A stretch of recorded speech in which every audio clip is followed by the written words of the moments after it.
The House of Plantagenet, one of England's most influential dynasties, ruled for nearly 300 years and faced challenges such as feudal and peasant rebellions, the devastating Black Death, and a bloody 100 Years' War against France. These hardships ultimately led to a division between two rival families inside of the crown, the Lancastrians and the Yorkists. When the Lancastrian king Henry VI ascended to the throne in 1421, his weak governance and mental fragility created further divisions within the nobility, leading to a civil war now known as the War of the Roses. This period in English history was marked by frequent violent conflict, including some of the bloodiest battles in English history, as rival factions and regional powers competed for control. While kings ascended to the throne, their reigns were often precarious, with the Lancastrian Henry VI and Yorkist Edward IV exchanging power through brutal battles. Political and social stability emerged only during Edward IV's second reign, following his decisive return to the throne of England in 1471. By the 1480s, it appeared like the Yorkists had won the War of the Roses. Yet, Edward IV's sudden death in 1483 left his callow 12-year-old son, Edward V, as the next king of England. His smart uncle, Richard, the younger brother of Edward IV, took advantage of the situation and seized the throne from the young king. Edward V and his younger brother, Richard of Shrewsbury, Duke of York, were imprisoned in the Tower of London to be protected. Conveniently for Richard, the two princes mysteriously disappeared and were never seen alive again, in an event that is often referred to as the Princes in the Tower. Richard III, now king, had loyal supporters, as his experience and older age made him a preferable figure in a crisis. However, some powerful nobles, who had invested time, effort, and money in Edward V becoming the next king of England, were furious with the two princes' sudden disappearance and Richard III's questionable accession. Therefore, several Yorkists looked for a legitimate contender to dethrone Richard, and a young Henry Tudor, who had patiently spent his formative years in nearby Brittany preparing for his return to England, emerged as the ideal replacement for Richard III. Henry Tudor's family, originally Welsh gentry, quickly rose through the English ranks. His grandfather, Owen Tudor, married Catherine of Valois, the widow of Henry V, making Henry's father the half-brother of King Henry VI.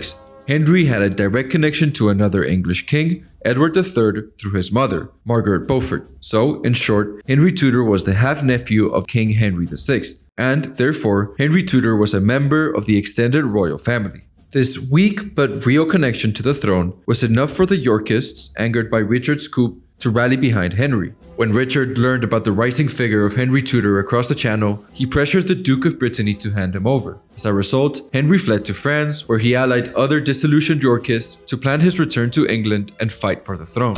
While the plan seemed unrealistic at first, the support of the French King Charles VIII, who provided money, a fleet, and mercenaries, gave Henry Tudor a genuine chance to become King of England, provided the plan was executed properly.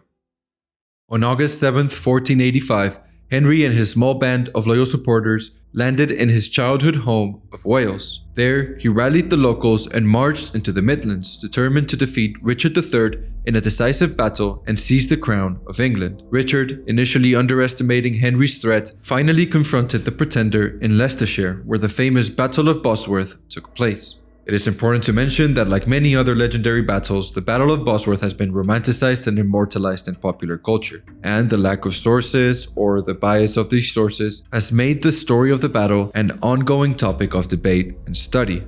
However, one thing is clear: Henry Tudor's claim to the throne depended on this battle. By killing King Richard III, Henry could claim sacred approval as England's rightful king. The two armies met on August 22, 1485 at the fields near Margaret Bosworth, with Richard's forces possibly outnumbering Henry's 2-1. Hovering by the edge of the battlefield was Henry's step-uncle Sir William Stanley and his men, waiting for the perfect moment to pick a side and decide the battle.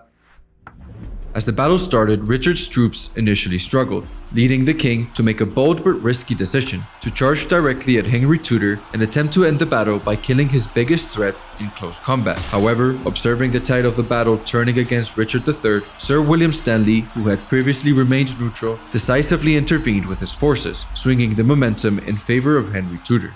As described by Richard Knox, curator of Bosworth Field, he must have been able to taste that victory when Sir William Stanley brings his troops in, but on Henry Tudor's side. And that's where it all goes completely wrong for Richard. This decision and support proved decisive in securing Henry's victory and ultimately leading to Richard's demise. As Richard III drew near, his horse was killed beneath him, and despite being dismounted and surrounded by his enemies, the king displayed extraordinary bravery and fought like a knight as his own champion until his last breath. According to Shakespeare's romanticized version of the events, Richard screamed, "A horse! A horse! My kingdom! A horse!"